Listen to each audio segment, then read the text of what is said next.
মাথা গরম করবেন না। কিছু দল আমাদের দেশে তৈরি হয়েছে, এই দলের নাম জীবনেও শুনি নাই কোনোদিন আগে, যেমন জামাতুল মুজাহিদিন, তারপরে কুতকুতুল জিহাদ, কি নাম?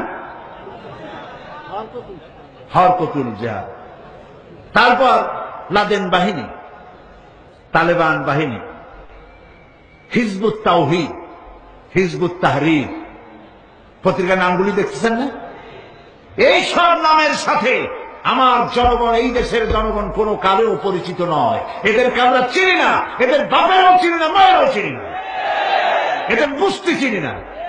এরা ইসলামী আন্দোলন নয়, এরা এসেছে এই দেশে, এরা তৈরি হয়েছে ইসলামের পরিবেশকে, মুসলমানদের পরিবেশকে নষ্ট করে দেওয়ার জন্য।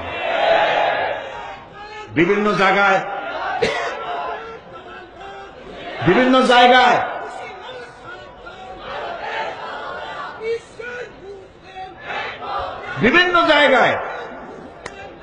আরে জজবা এমন ওঠা উঠছে,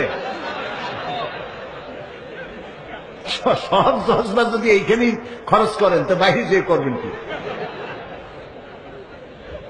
প্রিয় ভাই সব, বিভিন্ন জায়গায় মাথায় পাগড়ি বান্ধিয়া, বড় বড় জামা গায়ে দিয়া, এত বড় বড় মেসর, তারপরে বোমা বানায়, এগুলো আবার পুলিশ যায় ধরে।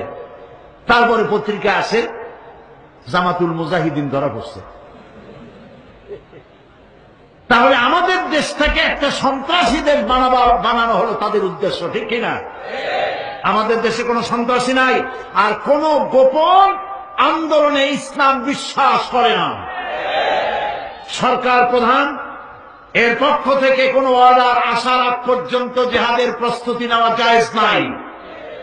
জিহাদের প্রস্তুতি সশস্ত্র যুদ্ধের আহ্বান জানাতে পারে কেবলমাত্র যখন সরকার প্রধান ইসলাম অথবা মুসলমান হবে, তারা যদি জিহাদের জন্য সর্বাত্মক দাওয়াত দেয়, তখনই কেবলমাত্র আন্দোলন করা যাবে, সশস্ত্র যুদ্ধ করা যাবে।